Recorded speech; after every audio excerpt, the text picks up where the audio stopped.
인간의 행복이라고 하는 것은 그렇게 먼 곳에 있지 않다.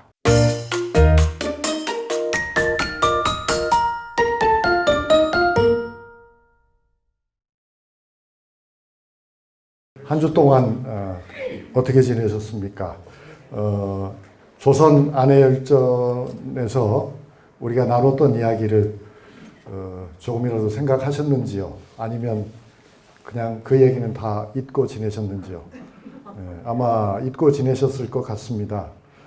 그래서 이제 잠깐 회상을 해보면은 제가 조선 안해열전이라고 하는 것을 쓴 배경은 궁금했던 것입니다. 그러니까 조선의 여성이라고 하면 우리는 틀에 박힌 어떤 상을 생각하지요. 그러니까 여필종부, 남편의 말을 하늘처럼 여기고 또 나이가 들어서는 아들을 또 섬기면서 지내는 그야말로 그림자가 없는 그런 존재로서의 여성을 생각하기 일쑤고요. 또 남성이라고 하면 굉장히 권위적인 아주 점잖고 아주 권위적이고 또 별로 말도 없고 그런 남편을 생각하죠. 흔히 우리가 특히 그 경상도 남자는 집에 가면 세 마디밖에 안 해. 그런 말도 많이들 하지 않습니까, 여러분? 그런데 물론 그렇게 사신 분들도 계실 것입니다. 그런데 역사의 흐름 속에서 지난 600년 동안에 다양한 형태의 아내들이 있었고요. 그것 자체가 우리가 잘 몰랐던 하나의 역사를 써왔다고 생각합니다. 오늘 여러분과 함께 만날 분은 우리는 서예가로 알고 있죠. 추사체의 주인공 추사 김정희. 그런데 사실 이분은 글씨만 잘 쓴 것이 아니고 당대를 대표하는 큰 학자이기도 했습니다. 그리고 대단히 좋은 집안에서 출생해가지고 노년에 고생도 했습니다만 특권층에 속한 그런 인물이죠. 그 추사 김정희가 아내 예안이 씨와 어떻게 살았는가 하는 점을 여러분과 함께 살펴보려고 합니다. 이 추사 김정희는 그 자신이 완당집이라고 하는 아주 두꺼운 무게가 있는 다양한 글로 가득 채워진 문집을 남기고 있죠. 그런가 하면 추사 김정희는 한글로 된 편지도 많이 남겨놓았습니다.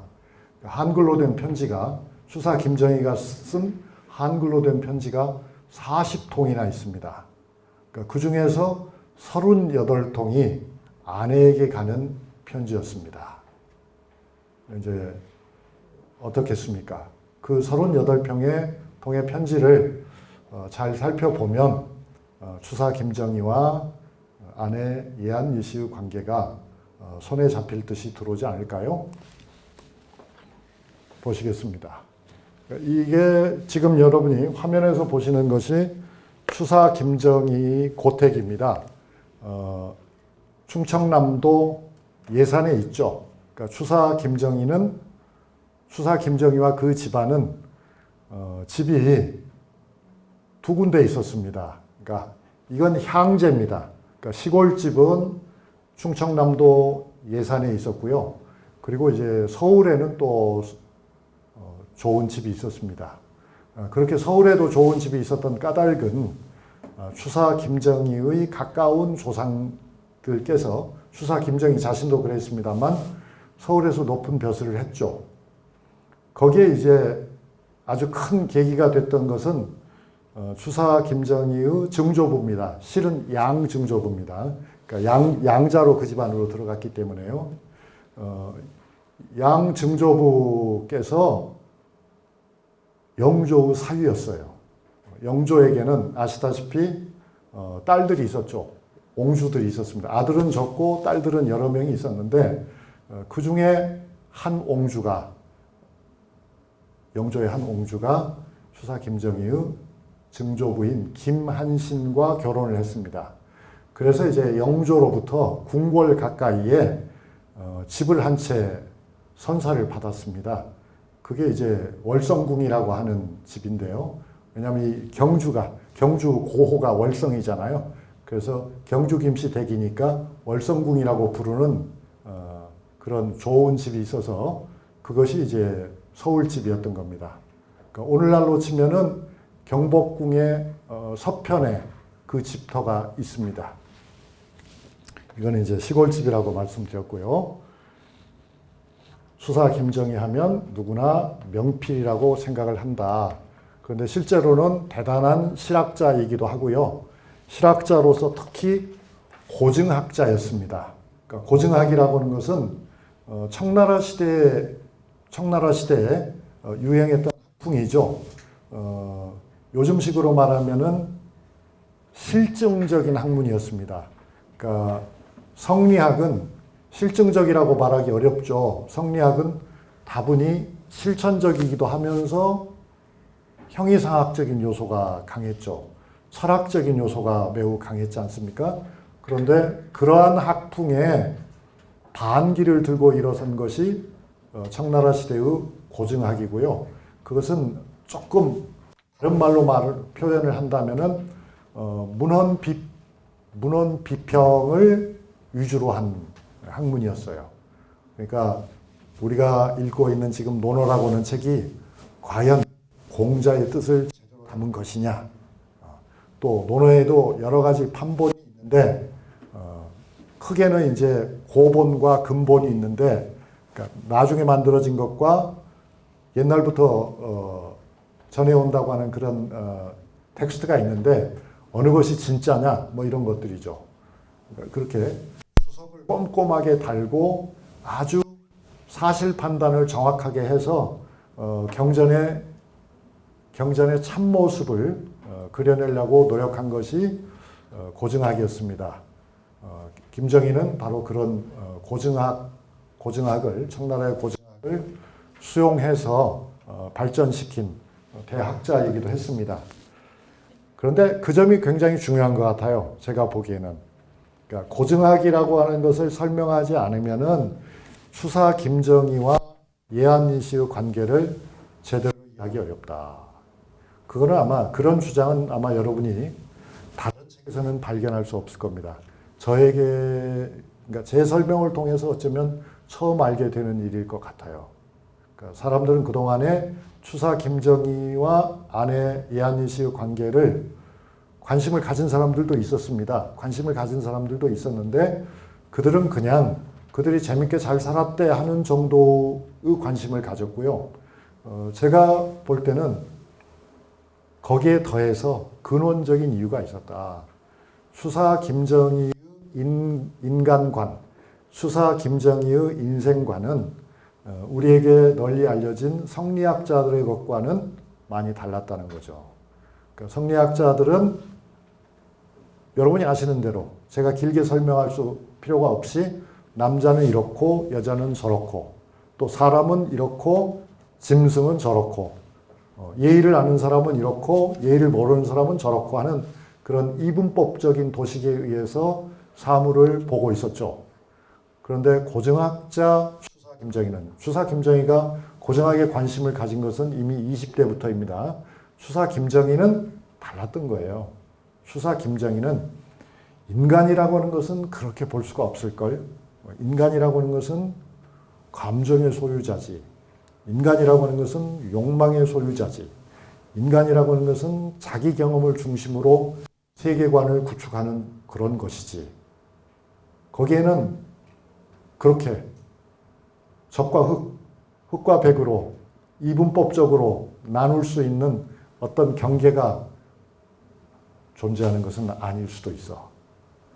추사 김정희는 그런 생각을 하고 있는 사람이었어요. 그러니까 19세기 사람이니까 추사 김정희가 앞으로 말씀드릴 것과 같은 방식으로 살 수 있었다. 이렇게 저는 생각을 합니다. 그러니까 그는 미암 유유춘과 비슷해 보이지만 달랐다.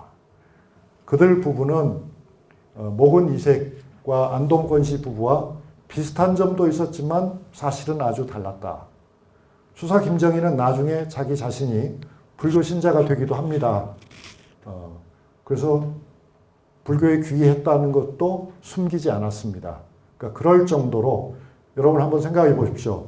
19세기에 이 선산구미에 훌륭한 성리학자들이 많이 계셨는데 그분들이 나는 불교를 믿어 이렇게 말할 수 있었을까요? 만약에 말을 했더라면 어떻게 됐을까요? 아마 처참한 결과가 왔을 겁니다. 절교를 당하고 비난을 당하고 문집이 사라지고 아마 그런 일들을 겪었을 것입니다. 그래서 아무도 그런 말을 하지 못했겠죠. 그런데 서울의 분위기는 달랐던 것입니다. 서울은 이미 변하고 있었던 거죠. 그래서 이 천재 추사 김정희의 가정생활은 우리가 생각하는 것과는 많이 달랐다 하는 이야기를 오늘 하려고 하고요.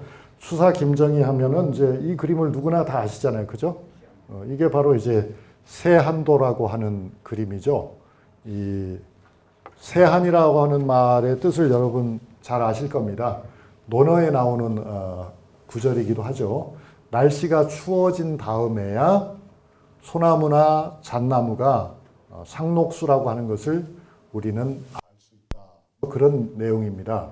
그건 결국 뭐냐면 고난이 닥쳐야만 그 사람의 진가를 우리는 정확하게 이해할 수 있다. 그런 얘기겠죠. 이걸 추사 김정희는 이 그림을 가장 행복할 때 그렸습니까? 아니면 가장 어려울 때 그렸습니까? 가장 어려울 때 그렸죠. 그러니까 그건 결국 뭐냐면 내가 지금 불운에 휩싸여 있지만 이 추사는 침몰하지 않을 거야.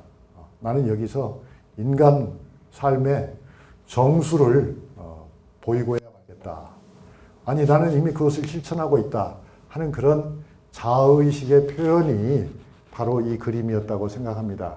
그래서 이제 이 추사 김정희의 세한도를 추사는 제주 유배 생활 중에 그려서 이 그림을 자기 제자인 이상적을 통해서 중국에 있는 자신의 지인들에게 보냅니다.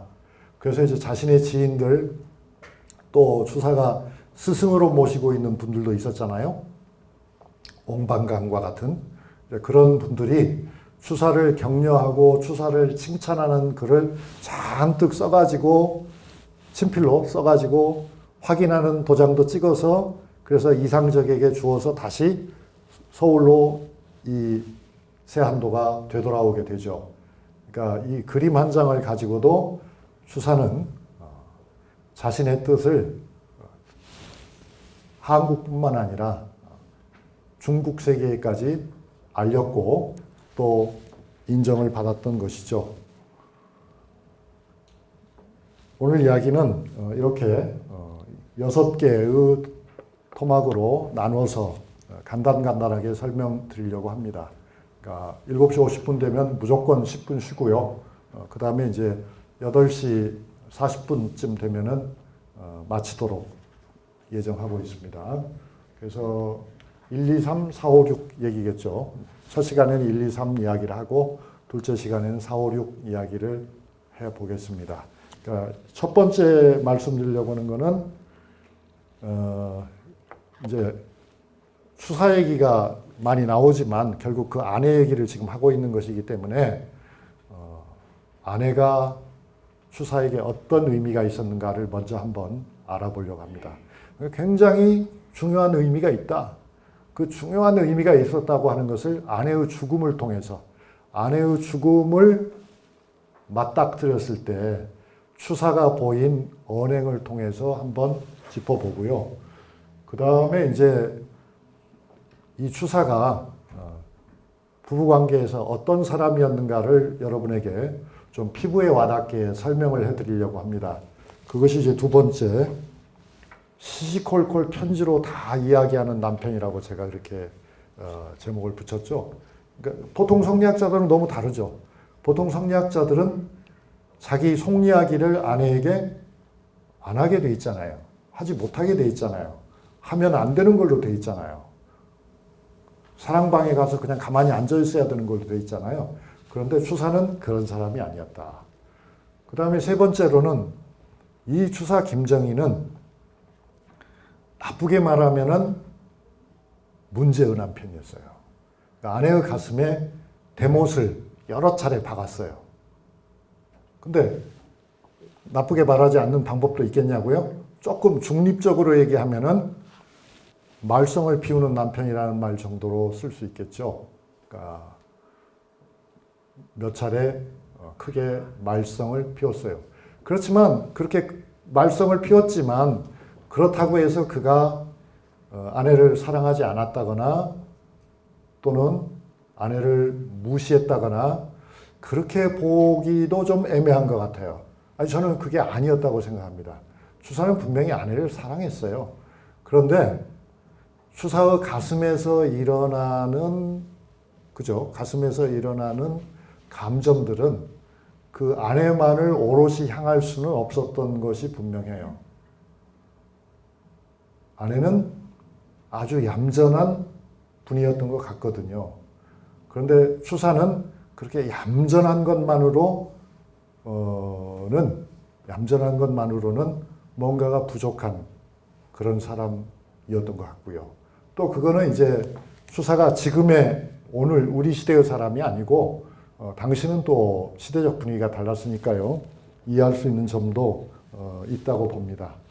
그 다음에 이제 네 번째에 가서 말씀드릴 거는 어쨌든 추사는 굉장히 잘 나갔는데요. 그러다가 결국은 어떤 사건에 연루가 돼가지고 귀향을 가게 됩니다. 그리고 이제 아내는 추사의 뒷바라지를 하게 되죠. 그러면서 지치고 병들어서 결국은 추사가 돌아오는 것을 보지 못하고 죽습니다. 그러니까 그런 아내를 떠나보내고 나서 추사는 어떻게 살았을까 하는 이야기로 오늘 이야기를 마무리를 하려고 합니다. 그러니까 제가 주목한 것은 그들이, 그러니까 이 부부가 예한이 씨하고 추사 김정희가 부부간에 서로 마음을 주고받는 방식이라고 하는 게 좀 특이하다고 생각을 했어요. 그것은 이제 구체적인 신뢰를 들어보면 알 것입니다. 그래서 겉으로 보면 이 추사와 아내 예한이 씨의 관계가 우리가 지난 시간에 보았던 미암 유이춘과 그 송덕봉처럼 친구 같기도 해요. 그러나 친구 같기도 하지만은 그거는 좀 달랐다고 보입니다. 달랐던 것으로 생각이 됩니다. 그러니까 미암 유이춘은 송덕봉을 직이라고도 표현했잖아요. 직이라고도 표현하고 한문시를 주고받고 술을 같이 나눠 마시고 뭐 그랬죠. 또 자신의 공부에 도움을 받고 그랬단 말입니다. 그런데 추사 김정희는 그런 건 아니에요. 아내는 아내지 아내가 친구는 아니에요. 추사 김정희에게는. 추사 김정희는 아내하고 술잔을 기울인 적 없어요. 추사 김정희는 아내와 함께 시를 주고받은 것도 아니에요. 그건 뭐냐면 17, 18세기의 아내의 역할이 많이 달라져 있었거든요. 그래서 19세기가 되어서도 16세기 방식으로 돌아가지는 않았던 거예요. 그러니까 우리가 잘 아는 전형적인 부부관계가 17, 18세기에 있었어요. 그러니까 그 관계가 완전히 사라지지 않은 상태에서 조금 새로운 방식의 부부관계가 형성이 된 것이 바로 추사의 삶에서 잘 보인다 하는 얘기죠. 그러면서도 아주 새로운 점이 있다는 거예요. 그 아주 새로운 점은 지극히 개인적인 것이기도 하지만은 시대적인 것이기도 하다 하는 것이 이제 제가 보는 관점이죠. 그러니까 아주 개인적이라고 보는 것은 추사 김정희와 같은 유형의 사람이 그렇게 많지는 않았을 거예요, 분명히. 그런 점에서는 개인적입니다. 그러나 추사만 그랬다고 볼 수도 없어요. 그런 점에서는 시대적이라고도 말할 수 있을 것 같은데요. 어쨌든 멀리서 보면은 멀리서 이 두 사람이 주고받은 이야기를 우리가 들어보면 추사 김정희는 나이에 관계없이 항상 귀여운 도련님처럼 보입니다. 그리고 조금 더 적나라하게 말하면 어리광쟁이처럼 보이기도 해요. 뭐가 어리광쟁이냐고요? 때를 쓰는 어리광쟁이죠. 아내에게 요구사항이 되게 많은 사람이에요. 이 자리에는 지금 아내의 역할을 가정에서 맡는 분들도 계시고 또 남편의 역할을 맡은 분들도 계신데 어떻습니까, 여러분? 여러분 댁에서는 남편이 어리광쟁이인가요? 남편이 귀여운 도련님인가요? 어떻습니까? 일일이 한번 여쭙고 싶지만은 시간이 없으니까 그냥 추사 얘기만 하겠습니다. 제가 특별히 강조하고 싶은 거는 아까 서두에 말씀드린 것처럼 그 좀 재차 강조하는 거죠. 이렇게 추사 김정희와 아내 예한이 씨의 가정생활이 좀 독특하게 보이는 데에는 추사 김정희의 세계관이, 인생관이 좀 작용하고 있는 것 같다. 저는 그렇게 보는 거죠. 그는 젊어서부터 고증학자였고, 그래서 일반적인 성리학자들과는 다른 인식을 하고 있었다. 그러니까 성리학자들이 못 박아놓은 가정의 어떤 숭고한 틀을 김정희는 깨고 싶어 했던 것 같습니다. 그리고 실제로 많이 깼습니다. 그것이 이제 제가 김정희에게 주목하는 점인데, 그걸 좀 더 구체적으로 얘기하라 하면 저는 두 마디로 하겠습니다. 하나는 뭐냐면 김정희는 자신의 감정을 억압하지 않았다. 김정희는 아내와 그런 감정을 공유하려고 했다. 그러니까 이것은 달리 말하면은 정형화된 틀 내지는 위선의 함정에서 자신을 구제하려고 했다. 아니, 자기들을 구제하려고 했다. 그렇게도 볼 수 있을 것 같아요. 남편은 이래야 한다, 아내는 저래야 한다. 그건 아닌 것 같다라고 추사는 저항을 한 거죠. 그리고 아내 예한이 씨는 추사의 손을 잡았던 거고요. 그래서 이분들의 삶이 매우 솔직한 삶이에요. 그리고 자연스러운 삶이고요. 솔직하고 자연스러운 삶이라는 것은 지금도 아마 꼭 쉽지는 않을 것 같아요. 여러분, 제가 대답은 안 하셔도 돼요. 여쭙겠습니다. 여러분 댁에서 아내와 남편의 관계는 매우 솔직하고 자연스럽게 진행이 되고 있습니까? 그렇게 되기를 바라는 마음에서 제가 여쭌 겁니다. 대답은 안 하셔도 됩니다. 쉽지는 않았을 것 같아요. 아까 제가 그 세안도 이야기를 했었는데, 그러니까 추사의 작품 중에서 세안도가 굉장히 유명하지만 이 세안도 전체를 본 분은 아마 없을 것 같아서 제가 사진을 다시 올리는 겁니다. 세안도 자체는 이거 한 장인데, 그죠? 그 추사의 설명이 여기 붙어 있고요. 그런데 보세요. 이렇게 많은 글이 달려 있습니다. 이게 바로 이제 말씀드린 것처럼 국내의 저명한 인사들이 이 세안도를 보고서 자기의 느낌, 자신들의 생각을 글로 표현하고 낙관을 찍은 것들입니다. 배보다 어때요? 배꼽이 훨씬 크죠, 그죠? 보세요. 세안도가 차지하는 비중은 어떻습니까? 한 10분의 1 정도 되나요? 세안도 관련 문서의 10분의 1 정도에 지나지 않는다. 세안도보다 9배, 10배의 많은 글들이 여기에 붙었다. 이게 이제 재미있는 현상이죠. 그리고 여기서 우리가 볼 수 있는 건 뭐냐면, 여러분이 대개는 아시겠습니다만은 18세기 이후 한국과 중국 사이에는, 한국과 중국의 지식인들 사이에서는 교류가 굉장히 밀접해져요. 그래서 진정한 의미에서 국경을 뛰어넘는 우정, 국경을 뛰어넘은 사제관계가 형성이 돼요. 그러니까 이거야말로 정말 동아시아라는 말은 못 쓰겠네요. 일본까지는 포함이 안 됐으니까. 적어도 한중간에는 정말 하나의 문명권이라고 하는 것을 우리가 뚜렷하게 느낄 수 있게 돼요. 이거는 전에 없었던 현상이에요. 그러니까 이건 굉장히 고무적인 현상이죠.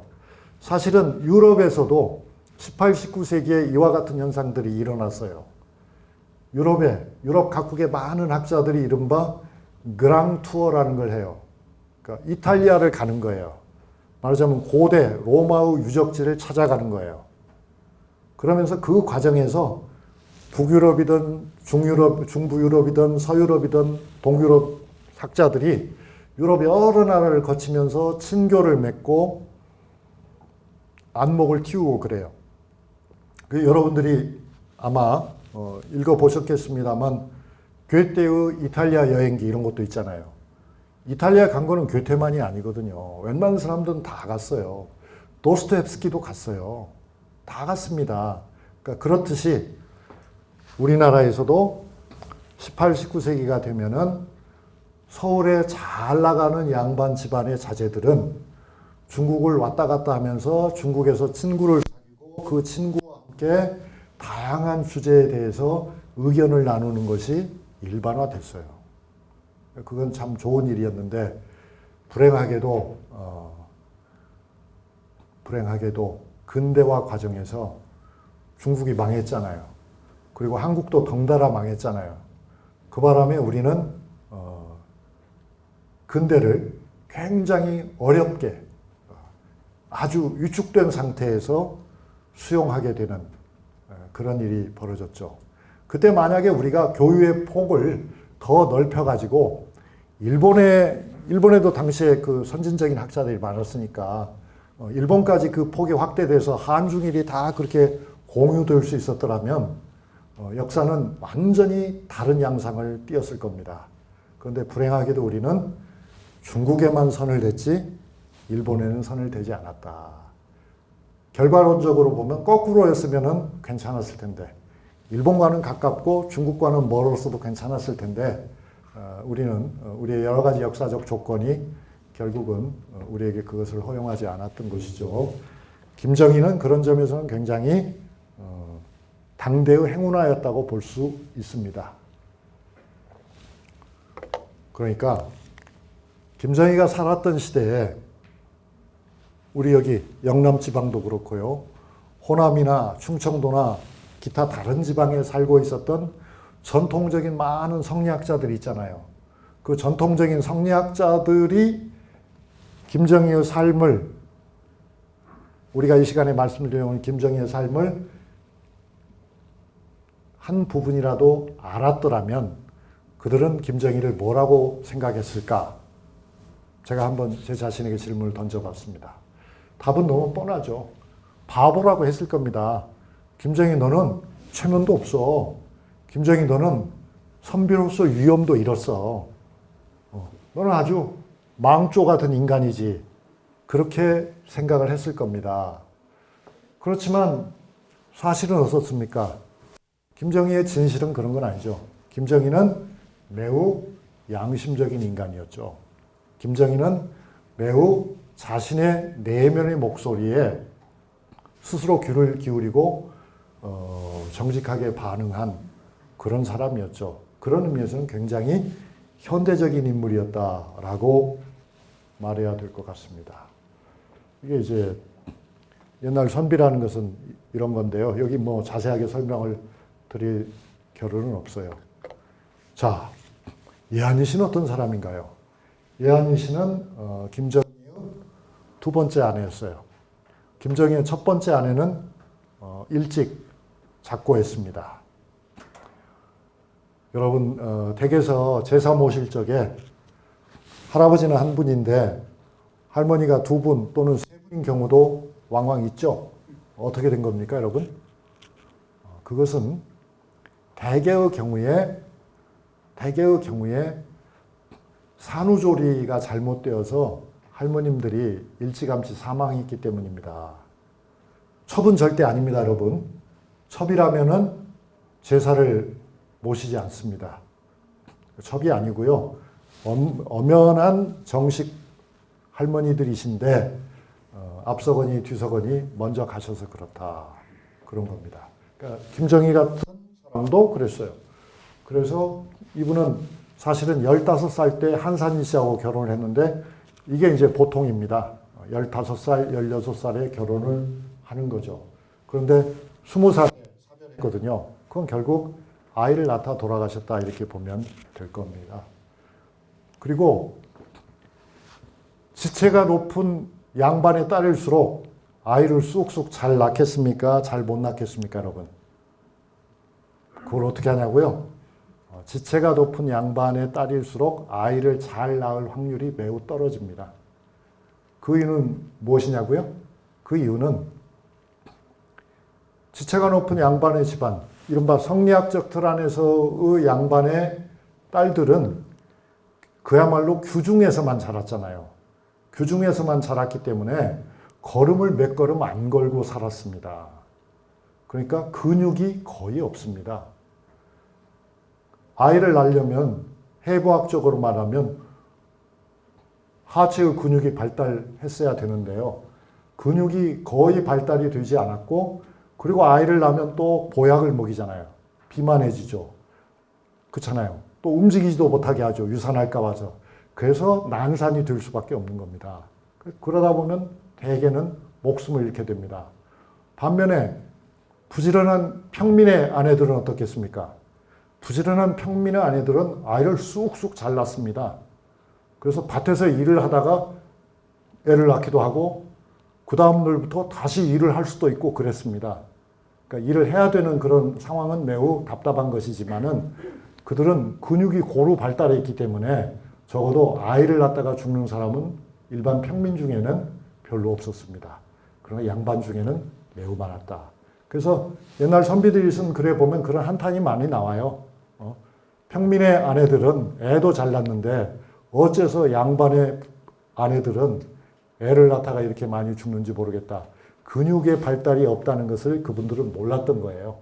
왜냐하면 그 양반들 자신도 근육이 없는 양반들이 많았으니까요.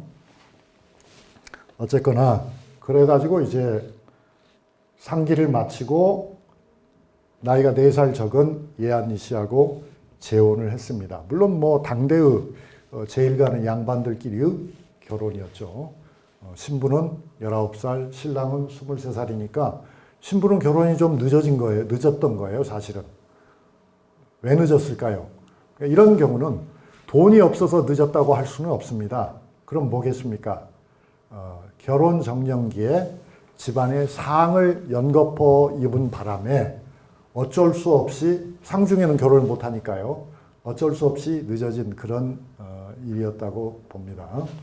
그런데 아니나 다를까 이 예한이 씨도 몸이 약하기로는 둘째가라면 서러운 그야말로 전형적인 양반의 딸이었어요. 끝끝내 아이를 낳지 못했습니다. 예한이 씨는. 끝끝내 아이를 낳지 못했어요. 그런데 이제 이 두 사람은 사이가 아주 참 좋아요. 그래서 서로 주거니 받거니 아웅다웅 하는데요.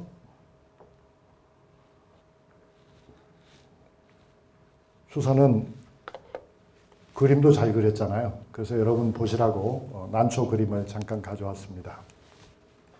글씨도 잘 쓰고 글도 잘 짓고 난초도 잘 그리고 다 잘했습니다. 1842년이었죠.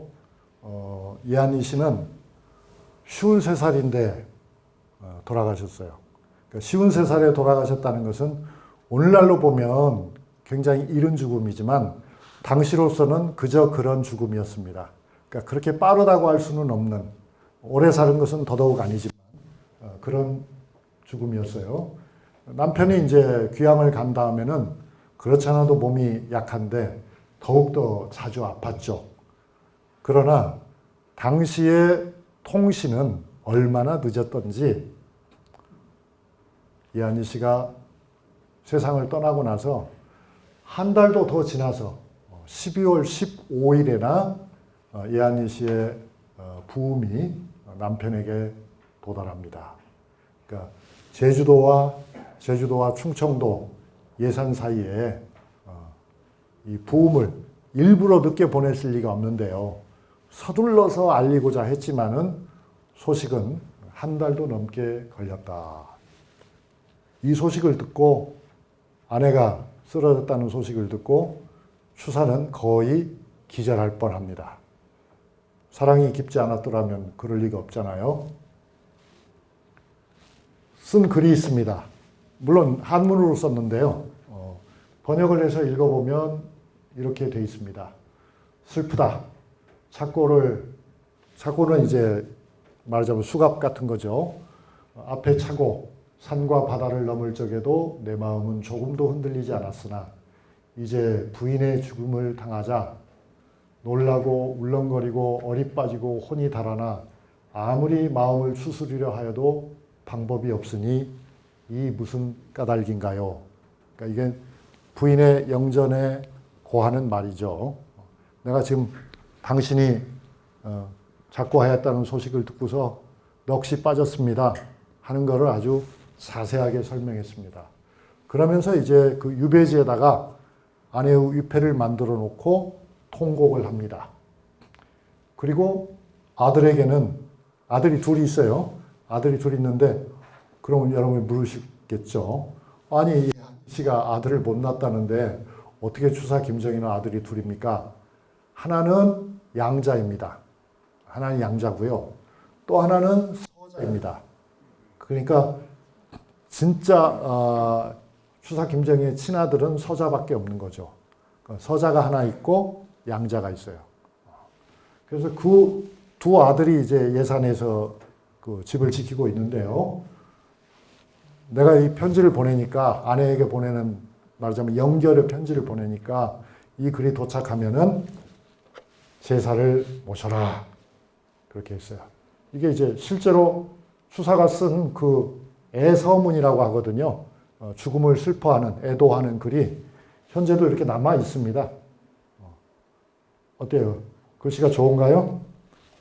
추사가 쓴 글이니까 잘 썼겠죠. 잘 판단하기는 어렵겠지만 그러면서 이제 이 애서문을 제가 들여다보니까 그 안에서 추사가 자기의 심정을 낱낱이 고하고 있는데요. 이 예한이 씨는 전통적인 미덕을 갖춘 분이었대요. 그러니까 효성도 있고 또 친척이나 친지들에게도 잘하고 이웃에게도 칭찬을 많이 받고 그랬대요. 그러니까 이게 빨간반짝 얘기 같죠. 그런데요.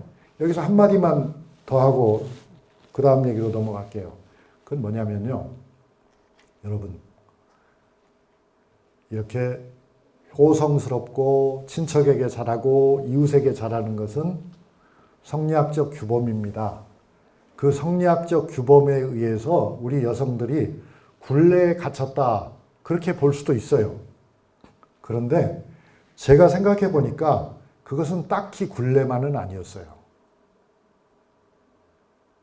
그런 성리학적 굴레라고 하는 것이 사실은 여성의 사회활동 범위를 넓힌 것이기도 했습니다.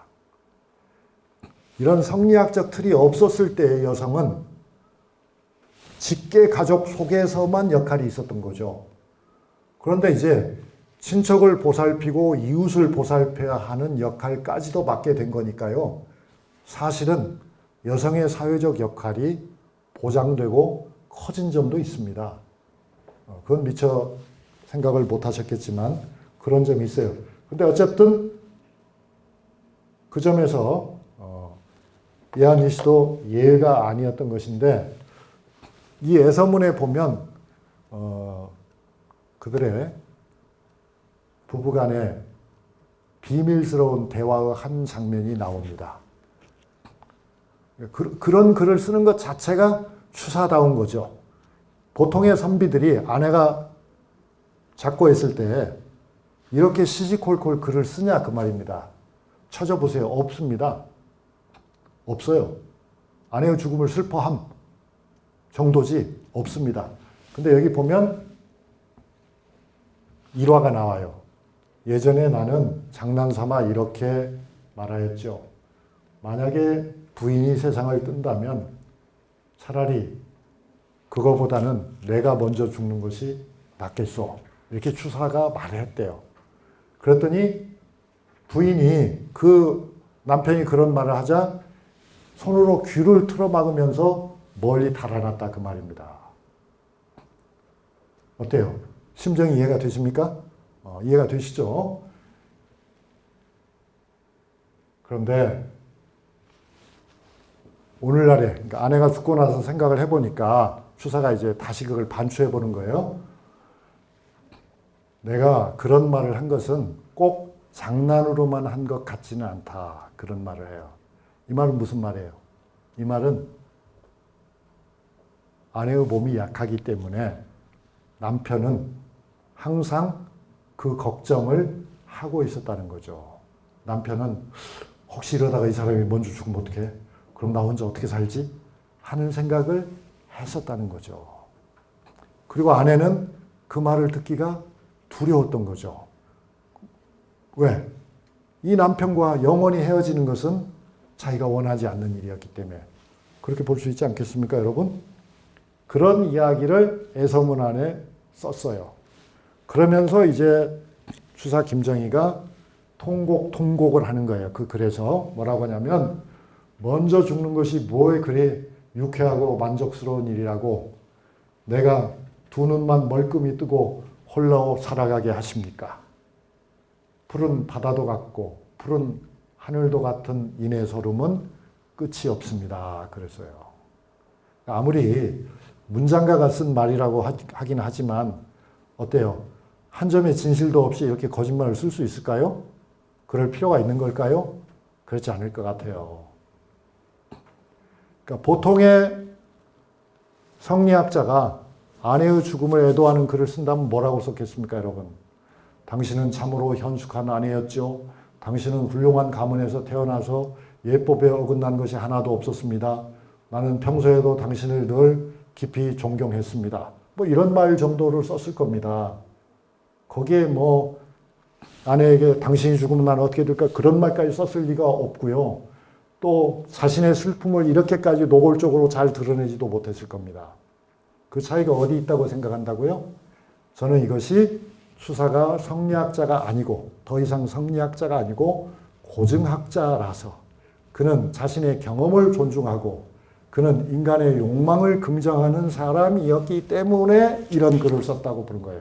어떻게 좀 설득력 있어 보입니까? 그렇기 때문에 부부관계가 달랐다.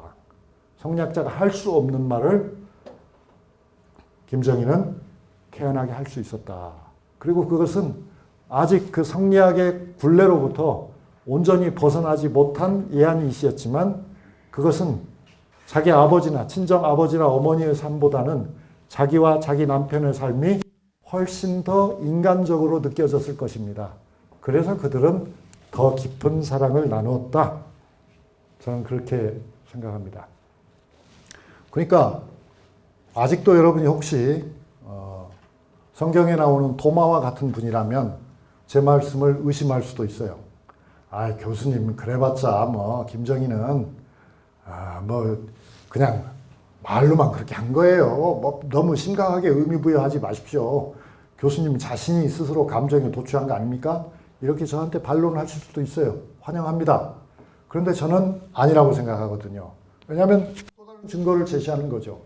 김정희가 시를 쓴 게 있어요. 그 시가 뭐냐면요. 제가 이제 그걸 아내에 대한 사랑, 진실한 사랑이라고 보는 건데요. 번역을 하면 이렇게 됩니다. 누군가 황천의 법정에, 그러니까 사후세계의 법정에 중매쟁이, 나와 예한이 씨를 중매한 월화노인을 고발해주면 좋겠습니다. 라고 한 거예요. 중매 잘못 썼다 이겁니다. 고발하라. 왜? 우리 아내가 먼저 죽었으니까 같이 죽도록 했어야 되는데 먼저 죽도록 했으니까 그 사람 중매 잘못 쓴 거 아니냐 하면서 뭐라고 하냐면 다음 세상에서는 우리 부부가 서로 뒤바꾸어 태어나기를 바랍니다라고 했어요. 이번 세상에서는 내가 남자고 아내가 여자였지만 다음 세상에서는 아내가 남자고 내가 여자였으면 좋겠다라고 한 거예요. 그건 벌써 이건 윤회를 인정하고 있어요. 다음 생을 기약하고 있어요. 그리고 다음 생에도 자기들은 여전히 부부이기를 바라고 있잖아요. 안 그래요? 거기다가 또 뭐라고 해요? 나는 그렇게 태어나서 내가 여자로 태어나서 나는 먼저 죽어 없고 그대는 천리 바깥에 한번 살아보시게 그랬어요.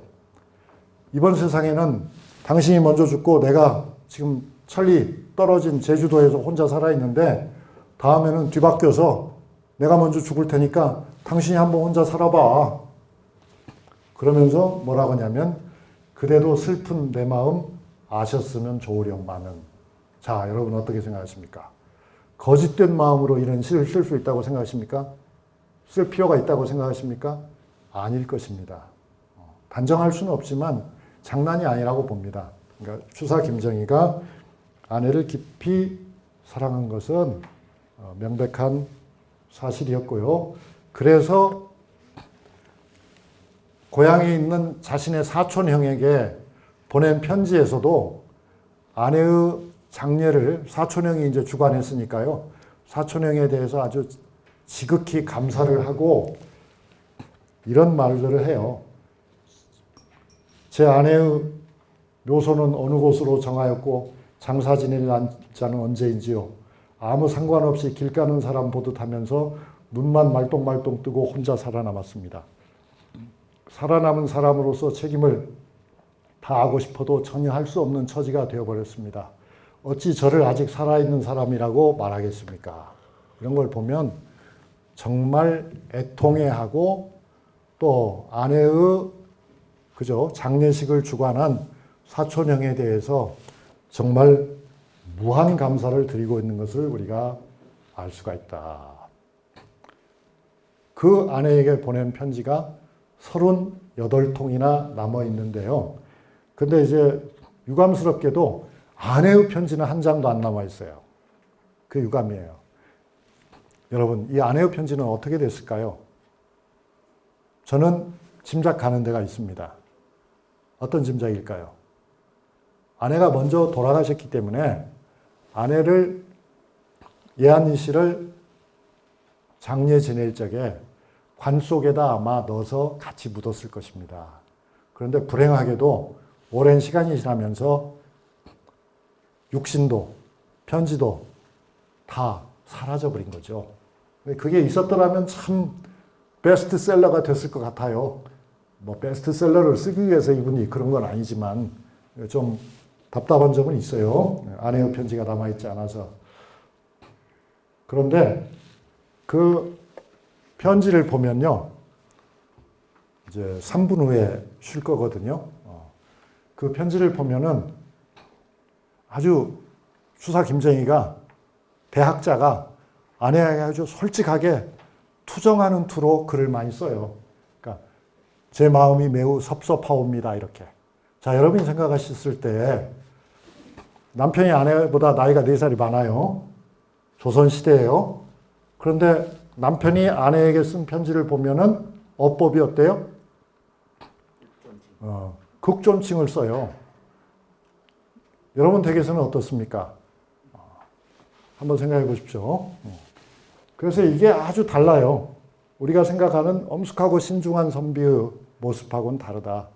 아주 자상하고 또 친절한 그런 남편이에요. 추사는. 그런데 잔소리도 되게 많아요. 특히 뭐에 잔소리가 많냐면 음식 타박이 되게 많아요. 그리고 의복에 대해서도 아주 요구도 많고 엄청 까다로워요. 그런데 이 편지들이 연애 편지예요. 결혼한 지가 오래됐지만 여기 보시면 1818년에 김정희의 편지를 보면 뭐라고 썼냐면 지난번에 그러니까 자기가 길을 가면서 보낸 편지는 받아보신. 길을 가면서도 인편을 구할 수 있으면 편지를 써서 집에다 보내는 사람이에요. 친절하죠. 꼭 안 써도 되는 거잖아요. 그런데 그 사이에 오가는 인편이 있었는데도 불구하고 그대가 답신을 보내지 않으셨으니 이제 채근을 하는 거예요. 왜 답장을 안 했냐고. 그러면서 자기가 뭐라고 헤아리냐면 부끄러워서 아내 안 보낸 겁니까? 왜냐하면 아내가 자꾸만 편지를 써가지고 길을 떠나 있는 남편에게 계속 편지를 보낸다면 그것도 소문날 일이고 그러면 책 잡힐 일이 될 수도 있으니까 당신 나 사랑은 하는데 부끄러워서 못 쓴 거야? 라고 물어봅니다. 그러면서도 뭐라고 하냐면 나는 마음이 심히 섭섭하옵니다. 그동안 한결같이 그대를 그리며 지냈사옵니다. 그래요. 보고 싶어 죽을 것 같대요. 그러면서 계속 평안히 지내옵시고 별일도 없으시고 잠자고 식사하는 일 그리고 예의범절도 착실히 하시옵소서. 그렇게 해요. 그러면서 집을 떠나 있으니까 아내의 안위에 대해서 걱정도 해요. 편지 중에는 보면 이런 것도 있어요. 사랑채에는 그러니까 서울의 사랑채죠. 사랑채에는 한마을에 사는 청지기들이 떠나지 않고 있다고 들었사옵니다. 항상 마음이 놓이지 아니하옵니다. 그랬어요. 뭐가 마음이 안 놓인다는 거예요? 청지기는 외간 남자들이잖아요. 그러니까 집에 외간 남자들이 많아서 당신이 어떨지 내가 마음을 놓을 수가 없습니다. 라고 얘기를 하는 거예요. 자, 이거를 전형적인 성리학자가 보면 어떻겠습니까, 여러분? 그런 말은 하면 안 되지 라고 할 겁니다, 아마. 그런데 추사는 이런 사람이었어요. 자, 그럼 이제 입장을 바꿔서 여러분이 만약에 이런 추사 김정희 편지를 남편으로부터 받는다면 어떠실까요? 아내의 입장에서. 좋아요? 나빠요? 피곤해요? 귀여워요? 사랑스러워요? 어떻습니까? 저는 아내가 아니어서 잘 모르겠습니다. 막간을 이용해서요. 어느 선생님께서 그 질문을 하셨는데 성리학과 유교 무슨 관계냐 어떤 건지 좀 말씀을 듣고 싶다 그런 질문이 있었습니다. 가끔 받는 질문입니다. 왜냐하면 우리가 어떨 땐 유교라고도 했다가 어떨 땐 성리학이라고도 했다 그러니까요. 그러니까 비유를 들어서 말씀드리면 기독교라고 우리가 말하면은 기독이란 말이 그리스도거든요. 그러니까 예수를 믿는 모든 신앙 행위를 다 기독교라고 하잖아요. 그런데 이제 그 기독교 안에도 천주교가 있고 이른바 구교라고 하는 천주교가 있고 신교라고 하는 그러니까 개신교 또는 프로테스탄트라고 하는 게 있잖아요. 그래서 뭐 대한예수교 장로회부터 시작해서 여러 교파들이 있잖아요. 그렇듯이 유교라고 하면은 논어, 맹자, 뭐 시경, 서경 이런 중국의 오래된 고전 텍스트를 중심으로 인간의 삶이 어떠해야 하는지, 정치는 어떻게 해야 되는지, 세계를 뭐라고 이해해야 되는지 하는 이런 고대의 방대한 학문 체계를 모두 일컬어서 유교라고 합니다. 그런데 그 유교를 연구하는 데 있어서 인간의 본성, 또 우주 자연의 이치를 중심으로 연구하는 학파를 성리학이라고 부르고요. 그 다음에 양명학은 성리학과는 달리 유교적 지식과 그 지식을 실천하는 문제에 관해서 특별히 연구한 사람들을 양명학자들이라고 말합니다. 그런가 하면 아까 말씀드린 그런 유교 경전들이 어느 게 오래되었고 어느 게 잘못되었고 어느 게 제대로 된 것인가를 문헌을 연구해서 따져보는 사람들을 고증학자라고 합니다. 그런가 하면 글자 한자 한자의 뜻을 잘 새겨서 따지는 사람들은 혼고학자라고도 말을 하죠.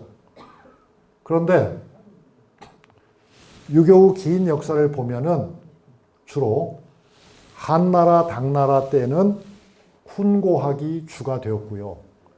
그리고 송나라 이후로는 성리학, 다른 이름은 주자학이라고도 합니다. 왜냐하면 여러 성리학자들 가운데 대표적인 인물이 주자였기 때문이죠.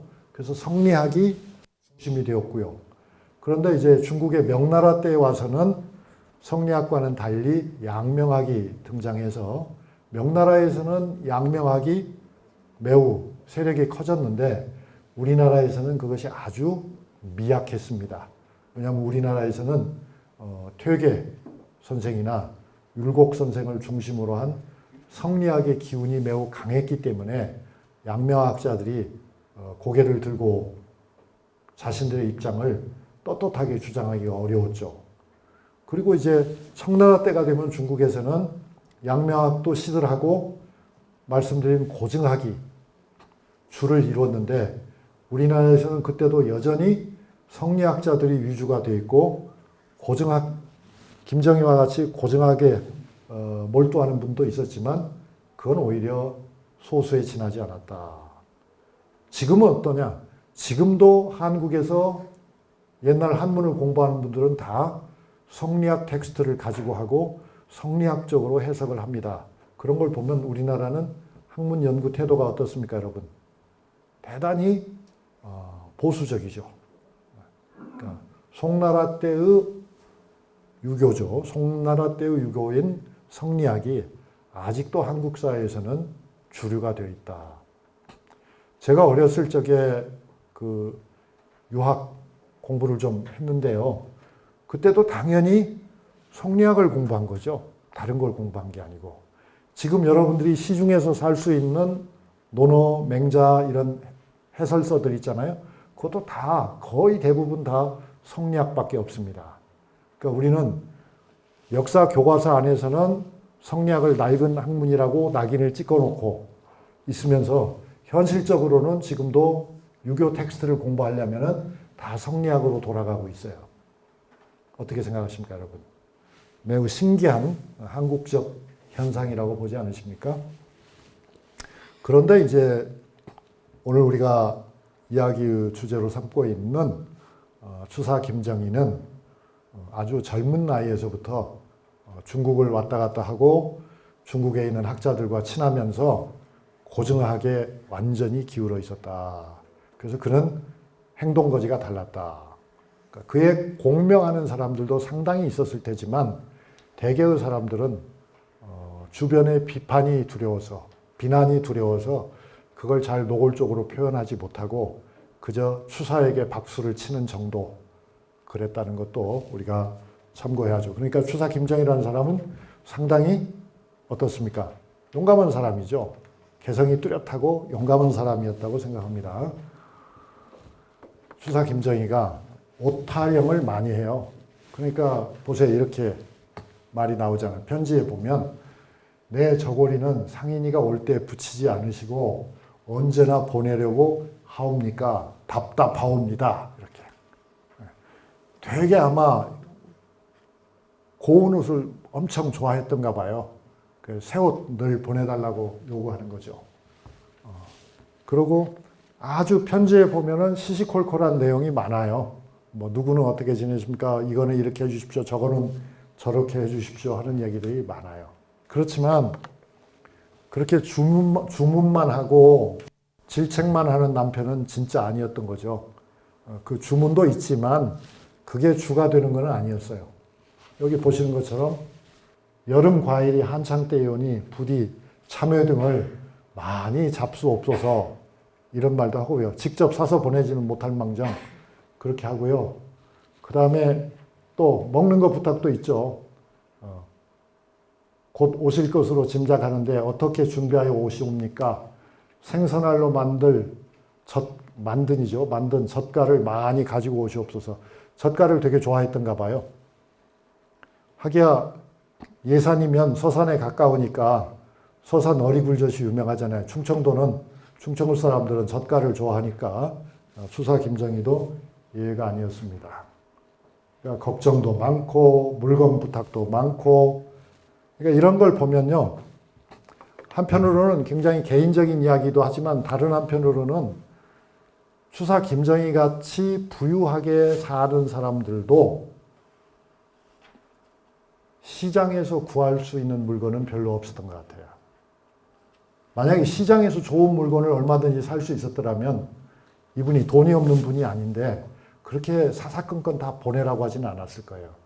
그런 걸 보면 조선 후기에도 상업의 발달이 없지는 않았으나 그렇게 만족할 만한 상태는 분명히 아니었을 것으로 저는 생각합니다.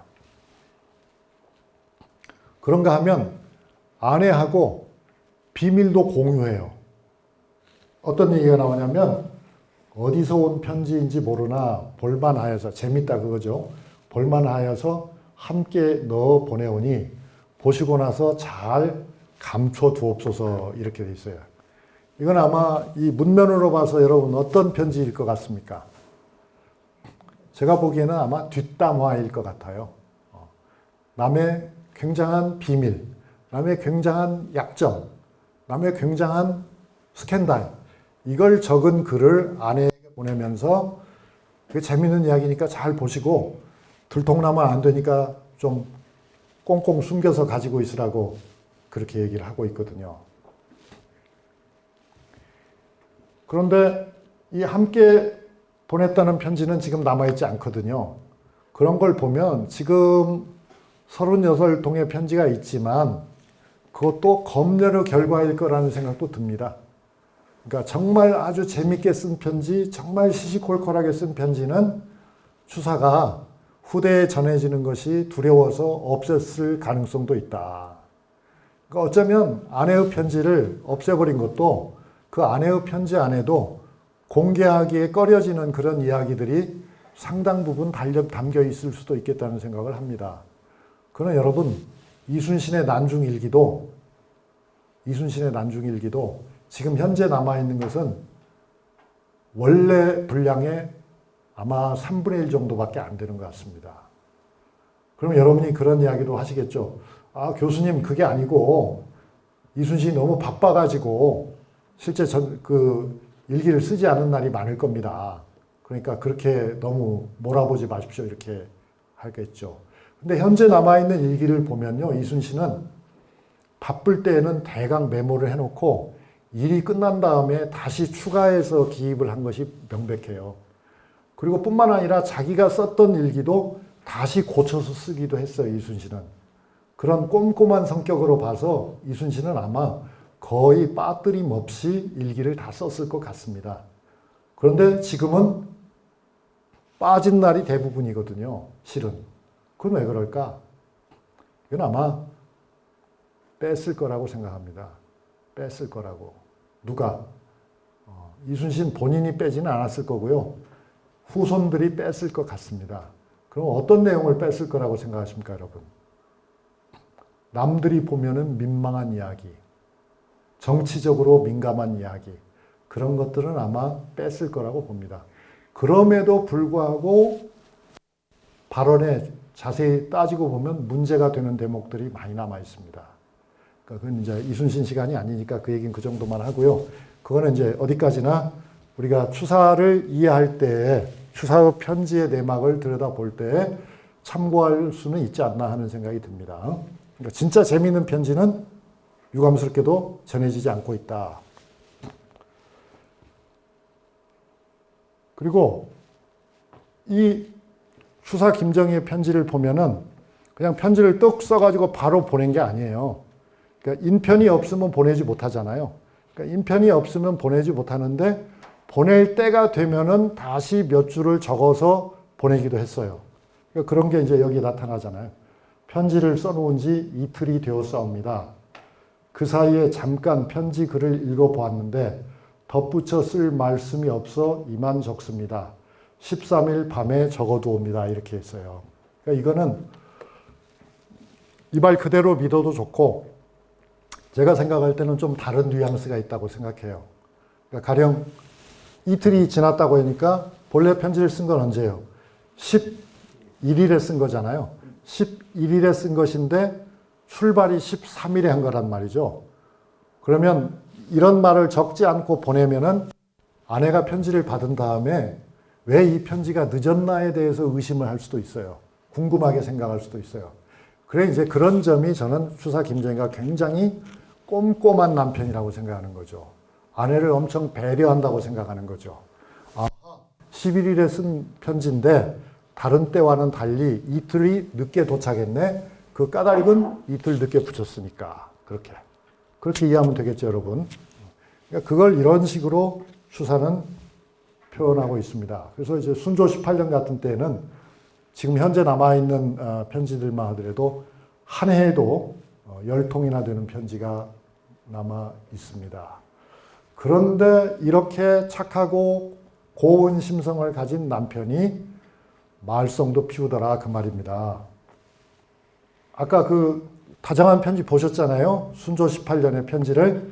그런데 그 한 해 전에는 무슨 일이 있었냐면은 서자 김상우가 출생했어요. 서자 김상우가. 그런데 그 서자의 출생에 대해서는 확인할 수는 없지만은 추사 집안에 전하는 전설이 있어요. 그 전설에 따르면은 이 상우의 어머니는 기생이랍니다. 초생이라고 하는 이름을 가진 기생인데요. 이 기생을 한때 추사가 사랑했던 겁니다. 그래서 어떻게 했냐면은 이 초생이 변장을 한 거예요. 남자로 변장을 해가지고 서울에 있는 추사 김정희의 집 월성궁으로 들어왔던 거예요. 그래서 버젓하게 사랑채에서 기거를 했던 겁니다. 남장을 한 상태에서 그 아내를 속인 거죠.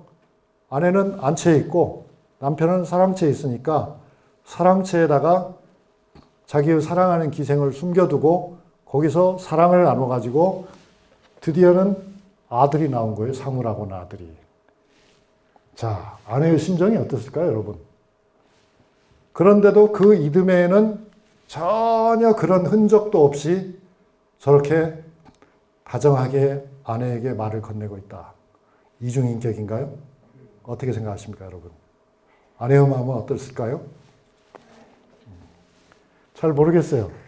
그래서 이게 추사 김정희를 그야말로 천진한 어린애와 같은 깨끗한 성품을 가진 사람이라고 봐야 할지 아니면은 정말 선수다, 선수. 그렇게 봐야 할지 저는 잘 모르겠습니다. 여러분 어떻게 보십니까? 아무튼 그러나 분명한 사실은 아까 우리가 서두에 본 애서문을 봐도 그렇고 여러 가지 글들을 보면 추사 김정희가 아내를 사랑한 것 같아요? 아니면 사랑하지 않은 것 같아요? 잘 모르겠어요? 예? 말과 행동이 달라요? 네, 뭐 그렇게 말씀하면 뭐 할 말은 없고요. 근데 그 제가 보기에는 사랑한 것 같거든요, 아내를. 더 이상 변명은 하지 않겠어요. 왜냐하면 변명을 하다가는 제가 두들겨 맞을 것 같아서. 근데 어쨌든 지금 제 얘기를 하고 있는 게 아니라 추사 김정희를 얘기하고 있으니까요. 근데 이 추사 김정희라고 하는 분은 요 한번 보세요. 인물이 어떻습니까? 인물이 참 좋아요. 안 좋아요? 뭐 미학적 관점의 차이겠죠. 이만하면 좋지 않습니까? 그런데 그렇게 말썽을 피우고 나서 10년 후에 또 말썽을 피워요. 이제 이번에는 어떻냐면 그 아버지가 김노경인데요. 그 유명한 평안감사가 됩니다. 평안감사가 돼서 부임을 하는데 아버지를 따라가 가지고 평양에 가서 당시 평양에는 유명한 기생이 있었어요. 죽향이라고 하는 그림도 잘 그리고 시도 잘 짓는 아주 재주가 많은 기생이 하나 있었는데요. 그 기생하고 이제 눈이 맞았죠. 그래서 연문이 퍼졌습니다. 그런데 아내가 끊임없이 정탐을 하고 있었어요. 그 추사는 그 아내의 정보망에서 자유롭지 못했죠. 들통이 났습니다. 그러니까 아내에게 그러니까 추사가 하는 방법은 항상 부인하는 거예요. 인정하지 않습니다. 그런 일 없다. 절대 없다. 그리고는 이제 집으로 불려오는 거죠. 이제 평안감사를 하면은 이렇게 멋진 잔치도 하고 그랬던 겁니다. 그 까닭은 뭐냐면 평안도는 국세가 없었습니다.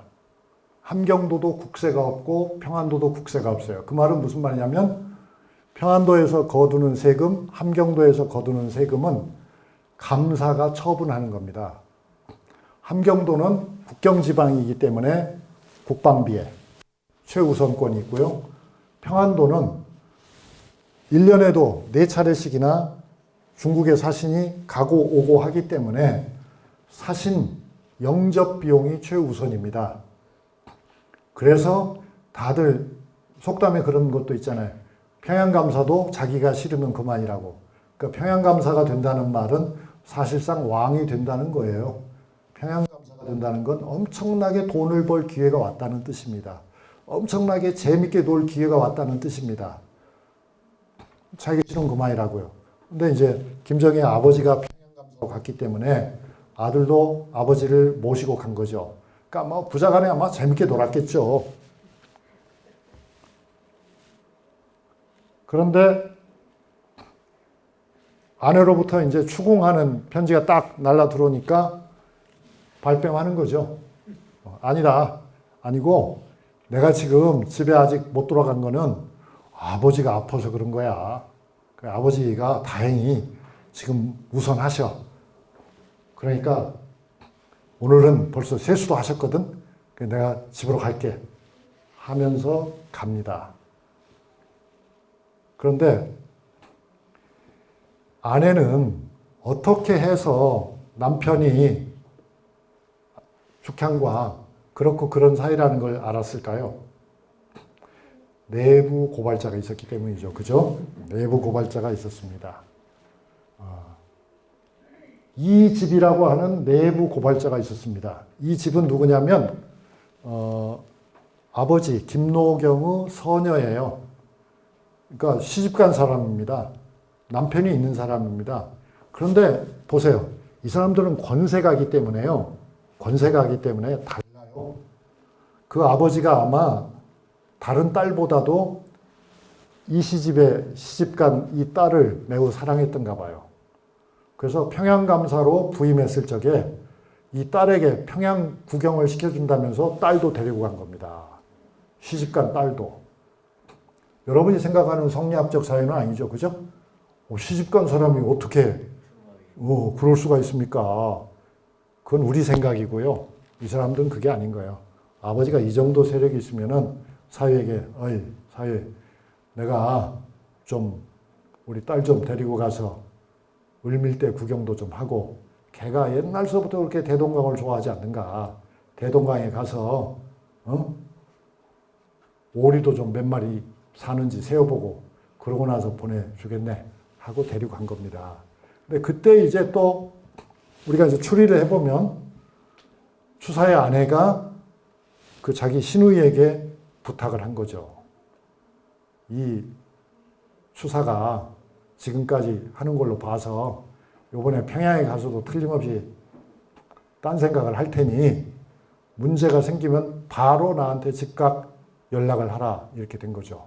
그래서 이제 여동생이 바로 알려준 겁니다. 올케에게. 그러니까 올케가 즉 아내가 추사에게 바로 또 당신 뭐 하는 거야 지금. 내가 지금 다 알고 있는데 이렇게 딱 나온 겁니다. 그때 이제 편지를 보면 뭐라고요? 이 집이 보낸 편지는 모두 거짓말이오니 고지 듣지 마옵소서. 이렇게. 그건 다 소문이야. 헛소문. 실체 없음. 증거 없음. 이렇게. 그리고서 뭐라고 하냐면 이게 정말이라는 게 여기 들통이 나죠. 설사 정말이라 하더라도 이제는 우리가 다 늙은 나이옵니다. 그런 것에 거리낄 리가 있겠사옵니까? 우습사옵니다. 라고 말을 하고 있어요. 연애에 목숨 걸 나이는 아니라는 얘기입니다. 이 당시에 김정희는 43세, 이한희 씨는 39세입니다. 어떻게 생각하십니까, 여러분? 한참 때죠? 네. 그렇습니다. 그렇게 이제 말하자면 약간의 긴장과 진실한 사랑과 또는 약간의 사랑과 큰 긴장 속에서 두 사람이 그래도 알콩달콩 잘 살았는데요. 결국은 정치적 사건에 연루가 돼가지고 제주도로 유배를 가게 되었습니다. 55세 때예요. 55세 때에 임금님이 바뀌었어요. 순조에서 헌종으로 바뀌었는데 그때 이제 정치적 판도도 바뀌었어요. 순조 때까지는 순조 초기에는 안동 김씨가 세력을 잡았고 나중이 되면은 풍양조 씨가 세력을 쥐었죠. 그러다가 다시 이것이 안동 김씨로 넘어갑니다. 헌종 때. 그런데 추사 김정희는 누구 계열로 분류가 되냐면은 풍양조 씨 계열이었던 것입니다. 그래서 안동 김씨 쪽에서 풍양조 씨를 쳐내는데 말하자면 풍양조 씨의 오른팔이라고 판단한 추사 김정희도 잘라냅니다. 이때 이제 소환한 옛날 사건이 윤상도라고 하는 사람의 상소문이에요. 이 윤상도라고 하는 사람의 상소문은 이보다 10년 전에 있었던 상소문이에요. 근데 10년 전에 있었던 사건을 재탕을 하는 겁니다. 재탕을 해가지고 정치라는 건 그런 거죠. 재탕을 해가지고 윤상도는 사약을 먹여서 죽게 하고 그리고 사람들은 그 당시 안동 김씨 쪽에서는 어떻게 봤냐면 윤상도는 무식한 사람이야. 윤상도가 올린 상소문은 사실은 김정희가 쓴 거야. 김정희가 교사범이야. 아니 직접 써서 줬어. 이렇게까지 몰고 갑니다. 그래서 결국은 천리 밖으로 이천리 밖으로 쫓겨나게 되는 거죠. 추사가 썼을 가능성도 있습니다. 실제로. 그런데 어쨌든 그 상소문 한 장 때문에 결국 추사는 8년 동안 오늘날 서귀포죠. 서귀포 가까이에 있는 대정현으로 귀향을 가게 됩니다. 근데 이제 귀향을 가고 나서 이제 아내에게 편지를 많이 보냈죠. 그 안에 보면은 추사 김정희는 사실 아주 건강체였던 것 같아요. 좀 뻐기는 것 같기도 한데 이분이 그 전에 배를 타고 어디 딴 데를 여행해 본 적이 없을 텐데도 뱃멀미를 안 했대요. 뱃멀미. 그러니까 뱃멀미를 안 했다고 하는 것은 좀 과학적으로 얘기하면 내장 근육이 굉장히 발달했다는 뜻이잖아요. 그렇죠? 다른 사람들은 그냥 정신이 없이 막 토하고 그러는데 추사 김정희는 그 배 안에 멀쩡했답니다. 그래서 밥도 잘 먹고 아무 문제가 없었다고 아내에게 자랑을 한참 한 다음에 기이한 일이 아니겠사옵니까? 라고 얘기해요. 이건 한편으로 자랑이기도 하고 다른 한편으로는 안심하라는 의미에서 조금 과장되게 얘기했을 수도 있겠습니다. 어느 쪽이 진실인지는 잘 모르겠어요. 그런데 그렇게 의연하게 굴던 김정희지만 한 2달도 지나지 않아서 이제 옛날 버릇이 나오죠. 그 옛날 버릇이 뭡니까? 이것 보내라 저것 보내라 하는 주문이 이제 계속 날라옵니다. 그러니까 음식을 보내라, 의복을 보내라 한데 제가 정말로 이해를 하다가도 잘 못하겠는 건 뭐냐면 심지어는 북어까지도 보내라고 하더라고요. 제주도는 생선이 많고 말린 생선도 되게 많을 거잖아요. 그런데도 불구하고 북어도 좋은 곳으로 2억 회, 한 쾌가 20마리예요. 그러니까 한 북어도 4, 50마리 좀 보내달라고 그렇게 주문을 하는데 말씨는 매우 공손합니다. 붙여 주옵소서 북어. 제주도에는 북어가 없었던가 봐요. 하여튼 굉장히 아내가 공양을 하느라고 애를 먹는데요. 추사 유배지 혹시 여러분 가보셨습니까? 이게 바로 그 사진입니다. 그 유배지를 복원한 것인데요. 집이 건물이 3동이나 되더라고요. 그러니까 유배를 가도 유배를 가도 여러분이 생각하는, 우리가 생각하는 유배 생활은 아니에요. 우리가 생각하는 유배 생활은 뭐예요? 정말 뭐 깜빵 같은 데서 사는 그런 유배 생활을 우리는 생각하지만 이분들은 지체가 높은 분들이고 그야말로 잘 먹고 잘 살던 분들이고 여전히 특권층에 속하는 분들이에요. 죄인이 되었어도. 그래서 가면은 안채도 있고 사랑채도 있고 뭐 다 있는 그런 집을 홀로 독차지해가지고 하인들을 거느리면서 사는 거예요. 그리고 제자들도 많고요. 또 조카들, 친척들도 왔다 갔다 하고요.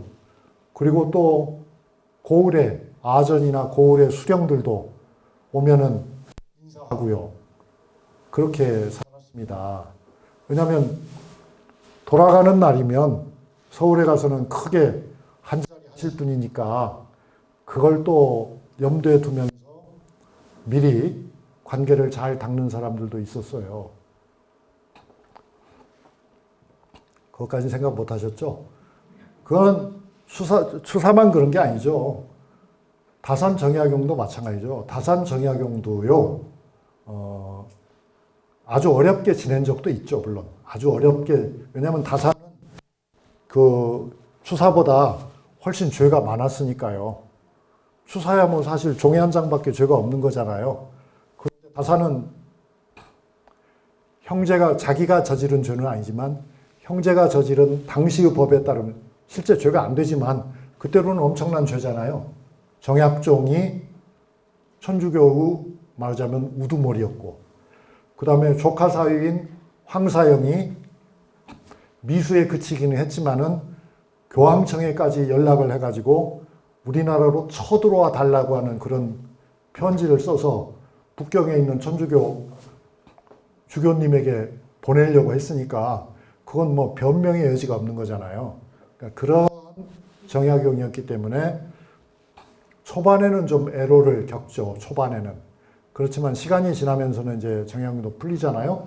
그러니까 유배가 풀린 것은 18년이나 지나서였지만 탄압은 줄어들죠.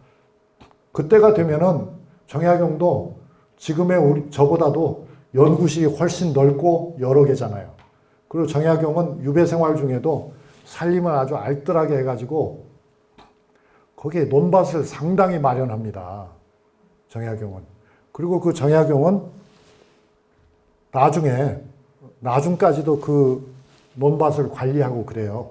아무튼 그 정약용의 아들들과 추사 김정희가 또 가까웠어요. 그러니까 이제 그건 다른 얘기지만 어쨌든 그 유배 생활이 우리가 상상하는 유배 생활은 아닌데 정약용의 아내인 풍산 홍 씨나 추사 김정희의 아내인 예안 이 씨는 남편의 유배지를 방문하지는 못했어요.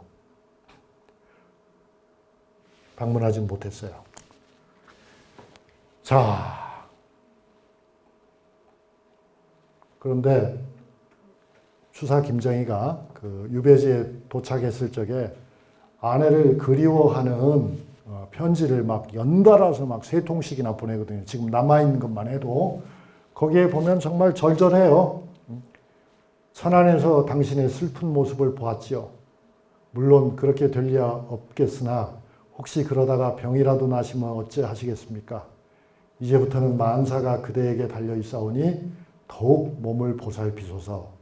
전보다 더욱 잘 보존하셔야 하옵니다. 그래야 이천리 바다밖에 있는 내 마음도 위로가 될 것이옵니다. 음식이 너무 짜다. 보내준 떡도 보내달라고 해서 떡도 받아먹고 있는데요. 떡이 모두 상했다. 게다가 밥을 먹는데 조미료가 부족하다. 겨자도 좀 좋은 것으로 사 보내라. 그렇게 살았습니다. 그 사실 아까 말씀드린 죽향, 평양기생 생각나시죠? 죽향 사건이 있었을 때에도요. 그 아내는 몸이 안 좋아가지고 온양이 본가가 있거든요. 온양에서 몸조리를 했습니다. 그래서 일단 한양으로 후퇴한 추사 김정희가 온양으로 편지를 보내가지고 또 아내에 대한 그리움과 사랑의 마음을 표시했죠. 뭐라고 했냐면 어떠하시오? 또 병 때문에 불편하게 지내지는 아니하셨소? 잊을 수 없어 걱정을 놓지 못하오. 그랬습니다.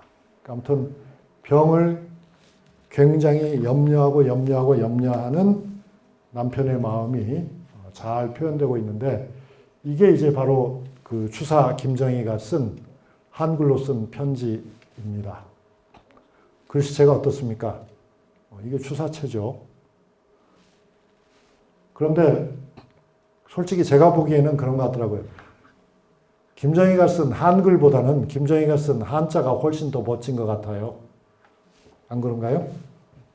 그래서 유배 생활을 하면서 유배 생활을 하다 보면 또 병도 없을 수는 없었던가 봐요.